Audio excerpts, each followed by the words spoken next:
This morning's other presentation is a second presentation by our esteemed Dr. Martin Elvis. And for those of you who weren't here in the earlier session, I will repeat some of his bio. Dr. Elvis was born in the United Kingdom and got his PhD at the University of Leicester. Moved to the USA in 1980 to work on the Einstein Observatory at the Smithsonian Astrophysical Observatory in Cambridge. And later he became a leading expert on quasars, yeah. And his work has been cited thousands of times. But the change of direction for the human space program at NASA, from the moon to asteroids as a first step towards Mars, encouraged him to begin to work on near-Earth asteroids, their detection properties, with a view of helping NASA out.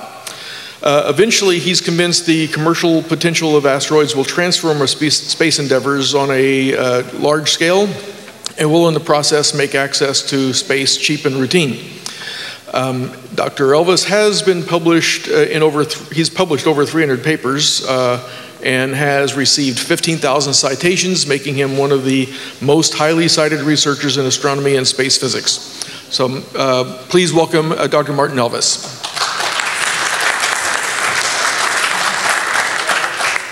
Okay, thank you. So this thing keeps going on. Okay.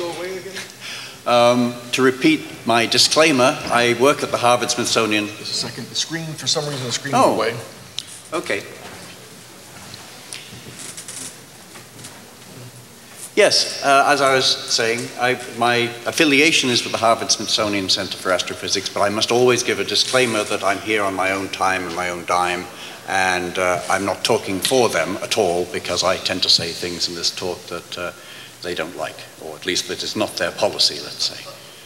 Okay, the basic point is that in order to know the asteroid threat for planetary defense purposes, you should know your enemy, and the same is true when you're talking about knowing the resources out there. Mark Sonter just said that the very earliest estimates for mining ventures on Earth need to know their return to about 30%. You'll see that that's extremely ambitious when you're talking about the resources of asteroids. So, is it going to work? It's really awkward not seeing the whole text. So, if you're thinking about the threat, if you want to know whether a potentially hazardous object, what kind of threat does it pose, you need to know whether it's made of a solid chunk of nickel iron, whether it's a single boulder of stone or a loose rubble pile of stone, or if it's this kind of fluffy snowdrift of carbonaceous materials, right? That makes a big difference in terms of the impact it's going to make on the Earth and the danger it poses. But also, if you want to know what its resources are, it makes a big difference too. A pile of rocks is much less valuable probably than that snowdrift full of carbonaceous materials. So at the current rate we're characterizing these objects, it will take 2 centuries to characterize even the brightest, the biggest 20,000 near-Earth objects. So, and if you want to go to the Chelyabinsk scale, 20-meter sort of class, it will take vastly longer. So clearly, we need to characterize these things. It's mission critical in NASA terms. Without knowing this, you don't know what you're dealing with, and you can't design a good defense against it, or you can't design a good way of exploiting the resources in it. So it's a gating item.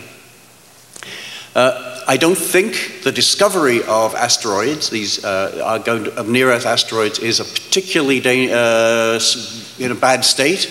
Right now we're discovering about 1,000 a year, about 400 bigger than 100 meters in diameter. And planned and funded upgrades to the Catalina Sky Survey in Arizona and the Pan-STARRS survey in Hawaii are going to increase that rate by about a factor 5, something like that. So on order of a decade, we'll have the vast bulk of the larger 100-meter class or bigger asteroids cataloged. So that's not too bad. And the resources involved are pretty modest. You see one of the prime telescopes for discovering asteroids on the right there. That's a 0.7 meter telescope, yay big. So quite small by professional standards. The reason it's so good is it had a very wide field of view, and they're upgrading the camera to cover more of that field of view, which is how they'll get many more objects. You see how it's really quite small compared with a man standing there. So that's good. The caveats are that the southern sky, there's only one survey and it's not very full-time, and that getting to the smaller objects, oh dear. Right now I can see the whole screen, that's a lot easier. Okay, thank you. So discovery is not a big problem, okay? It may be that we could do better, but on the time scale of a decade, we will have a very much bigger catalog than we have now. But the real problem is finding out what these asteroids are. So for example, that telescope on the right is the NASA Infrared Telescope Facility on Mauna Kea, Hawaii. Beautiful site. Oh dear. This time's out in no time, giving the talk. Okay. They're running at the biggest characterization program for asteroids is running on that telescope, and they get 16 nights a year only, and because it's used for many other things, heavy demand from astronomers, and they come about 100 a year. So and only 5% of the bigger objects, that means have an absolute magnitude H less than 22. That means about 100 meters diameter. So far have spectra, and it will take 2 centuries to complete that cataloging work. So we have to kick that up by at least an order of magnitude, preferably a bit more. Let's start with orbit uncertainty. Most of the 100-meter class H equals 22 asteroids have very poorly known orbits. This is a plot of the quality of the orbit. So red is a very well-determined orbit, and dark blue is a very terribly determined orbit. And it's against, on the bottom axis, the x-axis, is the size of the asteroid. So big asteroids on the left and small asteroids on the right, and the black line vertically there marks the 100-meter level. So you see that if you're looking for kilometer scale asteroids or bigger, they're mostly extremely well determined. But as you get to that 100-meter boundary, the number of well-determined orbits drops precipitously, and if you get to the green level, then it's very hard to reacquire that asteroid when it goes around the sun and comes back to us again, the next apparition, it's called. So that means that all those blue guys and many of the green ones are effectively lost. That is, we'll never find them again. We extrapolate where they are, and it's somewhere over there, and that's very hard to pick up again, because these things are very faint when they come back. So orbits are the #1 priority. Trouble is, getting a better orbit takes quite an investment. Here's a plot of how long you have to track an asteroid to get a good orbit. So what you're doing is looking at its track along the sky, and obviously the more of that track you have measured accurately, the better your orbit determination, right? So here you see that if that green line going horizontally marks a U of 3 or better, below that is a really good orbit, and above that is a terrible orbit. And basically, if you track for about 200 days, you get a good orbit. One that you can reasonably easily pick the thing up again next time round, next apparition. So obviously, and as you get below that, you can see the class gets worse. The yellow, the color scheme gives you the where the number of objects are with that kind of level of track length and uncertainty. And it gets pretty bad as you go to shorter tracks. So if we want to get longer tracks, that requires big telescopes, because these things get faint very quickly, especially the small ones.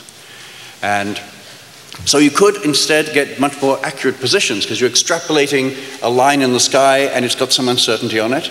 So if you extrapolate it a long way, it's got a big uncertainty on it. So if you can make that initial uncertainty 10 times better, you're going to do a lot better in predicting the orbit. And there's a limit to how far that works, but it's pretty good.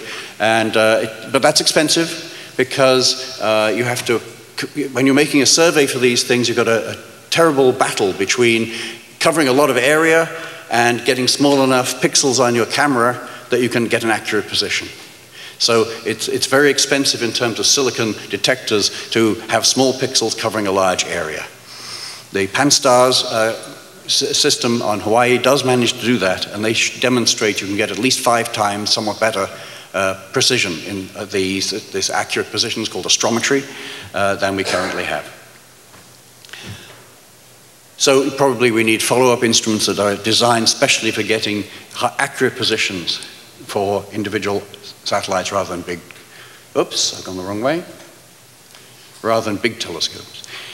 Here's a case study of one asteroid, and this is given to me by Dante Loretta, who's the PI of the OSIRIS-REx mission, which is going to go to the asteroid newly named Bennu, and it will pick up 60 grams from the surface and bring it back. It's great. Just to get a good enough orbit of that asteroid took a long time. Let me demonstrate. These are his slides. This is the y-axis is the semi-major axis of the orbit, so distance from the sun on average, on the long side of the ellipse of the orbit. When it was discovered, that had millions of miles of uncertainty, millions of kilometers uncertainty. Let's stick to proper units. And you can see that over the course of a few days, continuing to track that asteroid orbit brought it down to something like 20,000 kilometers uncertainty.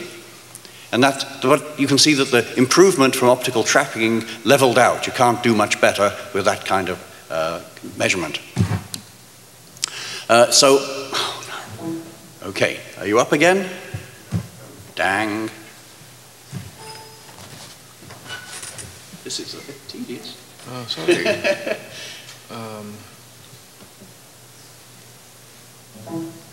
Oh dear.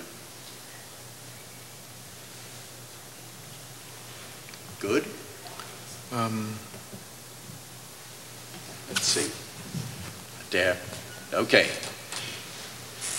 That's because you're tracking something on the sky, and it's very hard to get a distance to that thing just from optical measurements. So the big breakthrough comes when you get a radar detection, because you ping the distance, and you ping the satellite, the rock, and you get a very good accurate distance to centimeters, right? So that dramatically shrinks the uncertainty in the orbit down from tens of thousands of kilometers to 40 kilometers thereabouts, right?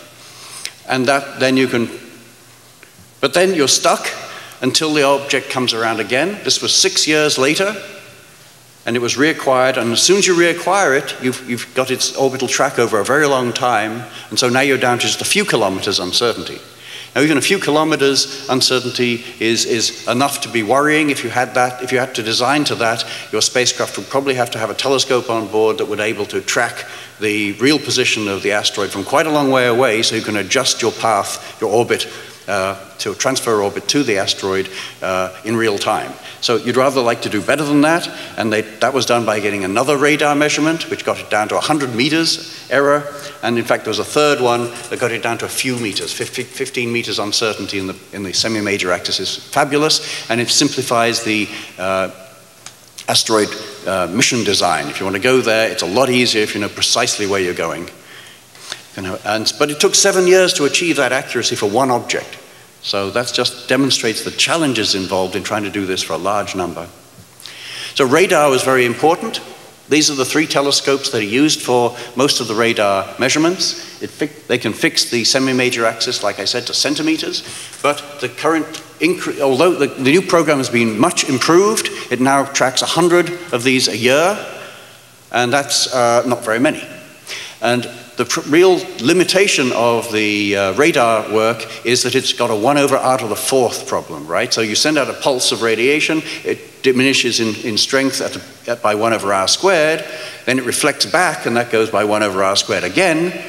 So if something is twice as far away, your signal is 16 times weaker when it comes back. That's pretty killing when it comes to trying to see distant objects. So the effective limit is about 1/10 of an astronomical unit, so that's about 1/10 of the Earth-Sun distance.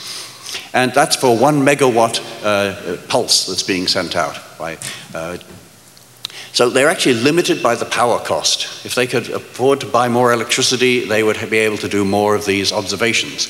But they're also limited by the fact that other astronomers want to use these telescopes for cosmology and things like that. The 2 pictures there, Green Bank and Arecibo. Arecibo is a 300-meter diameter dish. It's fixed in the ground. The Green Bank telescope is a 100-meter dish, and in the relative scales there, they're about right. It's fully steerable, so that's a great idea, a great thing to have. The Goldstone antenna is to scale is only this big, 34 meters, so it's not as big as you'd like, and the real ideal thing would be to take over the Green Bank telescope 100% of the time, which would have been considered stupid and crazy not long ago, but is now a viable option. So I'll get back to that. Next thing to look at is, okay, I said you need to characterize thousands and thousands of these asteroids, but why? Why don't you just first find out which one, please, are we back? Which one is worth going to? Or which ones are dangerous? I think we're back, but yes, okay, good. Well, that's a good idea. You could wait till they come back on the next apparition, the next time around the sun, and they catch up with us again. But if you look at how bright they are the second time around, they're much fainter. 5 magnitudes fainter in astronomy terms, and that's the difference between the brightest star in the sky and one you can barely detect. That's a factor of 100 in the rate at which photons are coming into us. So it's really not a good idea to wait. Naturally, we pick them up when they're brightest. So it's all that, that's all it is. So we can't wait. We have to pick them up and we have to characterize them on their first discovery apparition. Yeah, but we could wait until we've at least got a better orbit to know if they're a threat to the Earth, or if they're particularly low delta V and thus easy to get to and mine. So why don't we do that? Well, because they're typically found at 20th magnitude, right? That's pretty faint, and then they fade, typically. Some of them get a little bit brighter and then fade. But most of them start fading as soon as we've discovered them, because they're moving further away from us. So the 20th magnitude, how many objects are brighter than 20th magnitude is what that that blue line shows. That's of all of them from discovery. And it's the number of days along the bottom. And so the right-hand end of it is 100 days, so about 3 months. And you can see that they fade relatively slowly from, the number brighter than 20th fades rather slowly, but that's 23. The red line is the 20th magnitude. That fades pretty fast. And if you want to get to 17.5 magnitude, which is the limit of the infrared telescope facility on Hawaii from taking spectra, very few of them are ever bright enough, and that number drops precipitously. So the answer is you need to respond very, very quickly, preferably within a few nights of discovery to get these spectra. And you can't wait to find out if they're dangerous or if they are easily mined. You've just got to do them all. And that has big demands on what kind of telescope and system you're looking at. You need something with a permanently mounted instrument so you can go bang, there's one, get it. And you need to have time available all the time, not the way normal telescopes work, where you apply for nights and you get 2 or 3 nights and you go, it's just not going to do it. You need a lot of time on a fairly sizable telescope with a single instrument you can use immediately. So this is tricky. Now, size, the size of your asteroid is going to influence the threat, and it's going to influence the profit you can make from mining it, because you want to know the mass, and that's not easy. There are several ways of doing it. You can do it from the optical brightness, the H magnitude. I won't go into how that's defined, but it's a bit odd. But knowing the brightness in the optical doesn't tell you how big it is, because you don't know how reflective the surface is, and all you're seeing is reflected sunlight. So it goes from the asteroid target Bennu, for the target of OSIRIS-REx, turns out to reflect just 3% of the sunlight falling on the surface. It's very dark. It's darker than a blackboard. And some of them are very bright. They get up to at least 25% of the light reflected, sometimes even more.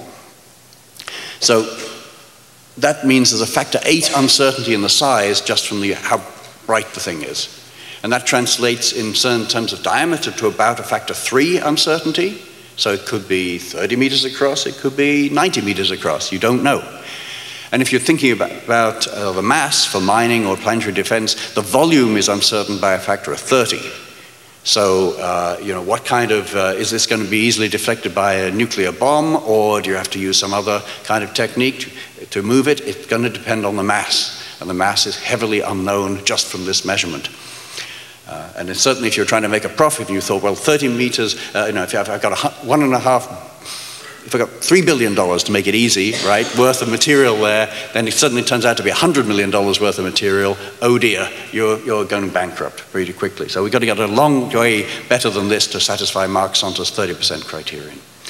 Best way is to measure in the thermal infrared, where the black body radiation of these objects peaks around 10 microns. That's great. You get a very accurate area from the black body formula with a little bit of extra physics to do with the conductivity of the rock, and knowing the temperature, you can actually get the size pretty accurately. You're getting down towards the 30% level at that point.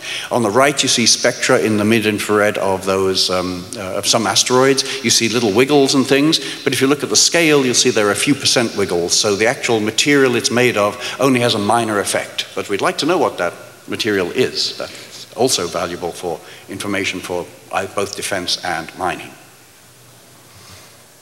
And radar is the best way to get a diameter. Here are some images from radar for a particular asteroid, and you can see you can actually just measure it, right? These are subtle images. They're actually delay time and Doppler shift images, not just direct imaging, but you can interpret that in terms of a size, and that's great, but you can't go past 1/10 of an AU, so you won't do this for most objects. The way to do it normally is through spectroscopy. These are 3 optical spectra of asteroids. You see they're not all the same. They have different peaks and amplitudes there. And they're relatively easy to do on, say, a 2-meter telescope. So it's much bigger than most amateurs have, but a small one for professional purposes. But in the optical, you only have pretty limited diagnostics.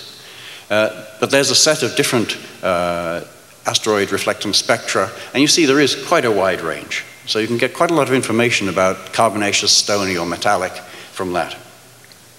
What you really prefer is what that infrared telescope does in Hawaii, and get much more bandwidth in the near infrared. You see a lot more features out there. That tells you a lot more and allows you to provide 24 different types of asteroid class, and from which the top row there are the shapes of the spectra of stony asteroids. Then the second line are the C complex, or the carbonaceous ones, which have got a lot of organic materials and water in them. And the X complex includes the nickel-iron lumps of metal, but also some other things that no one's quite sure what they are. And the thing at the bottom called N members are the most extreme spectra of each type, and maybe they represent pure versions of one type of material or another. Again, we don't know because we haven't been to them, so it's a little tricky. But you can make comparisons with meteorites. Why don't we do a lot more of these spectra? The problem is the sky in the near infrared is incredibly bright.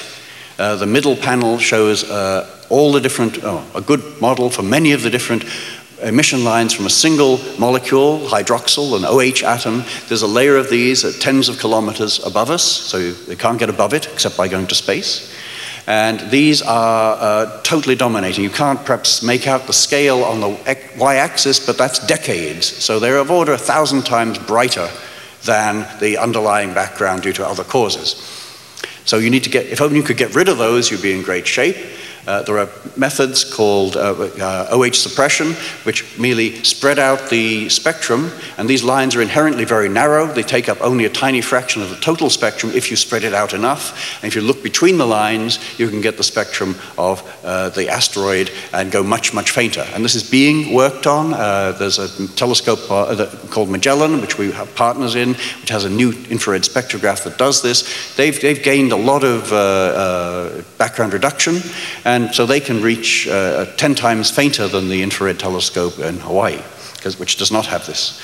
But of course, it's still difficult. If you went to space, this goes away completely, and then a 1-meter telescope in space becomes equivalent to the Keck telescope, a 10-meter diameter telescope on Earth. So it's a great advantage for characterization in going to space. Of course, it's more expensive. And the good thing is, once you know the composition, the size gets determined pretty well, because now you have a much better idea of the albedo, the reflectivity. That's a plot there of asteroid size along the x-axis against the reflectivity, and the different colors denote different types. Magenta are the carbonaceous ones, orange are the stony ones, and you can see that they're, in terms of, you could draw a horizontal line, and there's not much scatter about that for each type. So once you know the type, You know the reflectivity, the albedo, and that means that you pin down the diameter of the thing, and so the mass and the value and the danger much more accurately. Now that this has been calibrated, thanks to both Spitzer and WISE telescopes, we don't need the thermal infrared as much as we used to, and maybe we can live without it. There are easier ways. Instead of taking a difficult spectrum with hundreds of elements in it, you saw there was basically a big peak in the optical, and that changed in amplitude. You could just take three big chunks of the spectrum, and that means you can make accurate measurements of the type without that. But you do need good calibration, so it's a little tricky. It needs professional standard astronomy photometry to do that. That tells you the error bar, 10% is the kind of difference in colors, and so you have to have error bars that are much smaller than that to get accurate values. And last thing you measure is the spin rate, which is very important if you want to grab hold of an asteroid. And the shape of the asteroid, you get these from light curves. There are very few light curves being produced, mostly by amateurs, very good amateurs in some cases, but they still can't go very faint. So these are 4 light curves. This is time series of how bright the asteroid is. If it's spinning and it's elongated, when the full area is showing to you, it'll be bright. When it's end on, it'll be faint. And so you can see both from the period, from the repetition time, how fast it is spinning, and from the depth, how elongated it is. And if you get very good time series like this with high accuracy, then you can back out the shape of the thing. And there are 4 models. On the bottom, there's a comparison of some work done in Poznan in Poland by this team who compare their modeling of the shape from light curves with real radar images or even in situ visit photography. And it's pretty good. As you can see, I've forgotten even which column is theirs. The one on the right, I think, is their model, and the ones on the left are of the real data. So you could get real shapes of asteroids out. In fact, if you use the famous Kepler satellite level of photometry, Kepler discovered exoplanets by the 1,000 by being very, very precise in its photometry, 100 times better than we can do easily on Earth, 1/100th of 1% accuracy. If you had that kind of level of accuracy, then you could get out very detailed shapes. But that would have to be done from space, and that would not be cheap. So I talked about all the things you need to do. Where would you do them? Coming up in 2018 is a very good telescope for this purpose. It's the Large Synoptic Survey Telescope. It'll find a very large fraction of all the bigger than 140-meter diameter asteroids, but it will take 12 years to do so. It will provide accurate photometry and light curves, so we'll get a lot of information out of it, but we won't get the answers till about 2030. So that's a bit of a long time to wait. Is there anything we can do in the meantime? Well, various other telescopes around the world are in crisis. This is something that's never happened before. This is a 3.5-meter telescope on Mauna Kea, beautiful site, very good telescope, owned by the UK, and they just want rid of it, right? It's free to a good home. If you can come up with a case for using it and the operating expenses, which is about $1.3 million a year, you can have it, which is amazing. I've never heard of this before. It would be excellent if you put on one of these new spectrometers. You could get 2,000 detailed spectra per year of near-Earth asteroids. So in 10 years, you do 20,000, which is the number of near-Earth asteroids that are bigger than 100 meters. Not all. So that's a view from it from inside. It's a world-class facility. It's not the only world-class facility that's in need of a new owner. The Green Bank Telescope is threatened with closure by National Science Foundation in the United States. They had to look at how much operating telescopes they could afford to support, and the answer is nowhere near the number they have. So this is up for grabs in a similar similar deal. If you can come up with operating expenses and you could outfit it with a radar, you could probably get and have it full-time, you could probably do 1,000 asteroids a year, as long as there are that many close enough to do. I'm hoping to interest some of the asteroid radar people in doing this. Otherwise, this will simply be closed down, and it will be mothballed, and probably would not start up again very easily. And on Kitt Peak in Arizona, they have many telescopes. There are 2 of them that the National Science Foundation wants to close down, give away to somebody else. There's a 3.5 meter and a 2 meter, 2.1 meter. both of which are also free to a good home. They need to divest it. All you have to do is pay the running costs, and that's relatively modest. And if you could do that, either one of these could be used to get a couple of thousand optical spectra of asteroids per year, maybe light curves as well. Lots of good stuff could be done. There's a lot of opportunity here in other people's distress for the asteroid community. So I'll just finish. We've got to scale up our characterization rates a lot, otherwise none of these other ventures are going to have the information they need to be successful. We've got to do the follow-up very rapidly, as soon as they're discovered, preferably. The priorities are definitely orbits first, because otherwise you might as well not have discovered it, because it's lost again. Then composition, and spin, and shape. And there are big facilities going cheap, so there may be opportunities here for monetizing this, or there may be ways in which government support can come from other places than the National Science Foundation. That's for the ground. If you could, going to space is better, because as I mentioned, the backgrounds are lower, the photometry can be done much better. And beyond all of this, the Chelyabinsk objects are still a problem. There's so many of them, and so hard to find that I haven't got a good solution for how to deal with those. Okay, thank you. Sorry about all the technical difficulties. We do have time for like 1 or 2 questions, so is anyone with a microphone?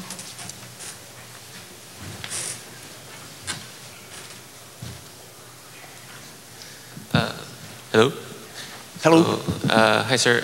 My name is Vlad Radulescu. I'm an aerospace engineer.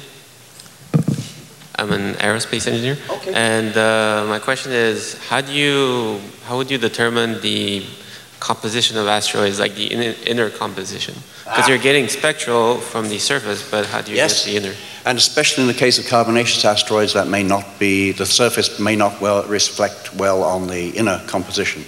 That will, to really know that, will require in situ visits. I'm going to talk about that tomorrow afternoon. And I should just say that this talk was kind of getting my technical creds down, but tomorrow my talk is going to be a little more inspirational, so I hope that you'll come to that too. But yes, I think you basically have to go there. The idea of many asteroids is they've been through a lot of collisions, so they've been broken up into small pieces and come back together like this Itokawa. It's just a rubble pile. In that sense, that ought to be uniform all the way through. That depends on whether it really is true depends on a number of things, because if there's surface processes in the cosmic rays and the UV bombardment that we heard about earlier changes the composition on the surface, then it depends when the last collision was, and so how long has the other parts of the asteroid been exposed to those conditions. And that may have been recently, or more likely it was a long time ago, and for how long is another question. Oh dear. Okay, so I think the only real answer is to go there and dig into it somehow. No other questions? Well, this is a good time to break for lunch. Oh, one more question? Oh, please, yes. Hello. Whether these asteroids have got own light source, or it only reflects from sun or any other light sources? The light from the sun is the main thing we see from it in the optical, yes. Okay. There are no other sources that are sufficient to produce light we could see. Yeah. The other thing is that the sun heats the rock up, and then it just glows the way you're glowing, and all of us are glowing at about 300 Kelvin. Yeah. So yes, 90-something degrees Fahrenheit. So that's the other way to see it. That's it, though. thank you, Dr.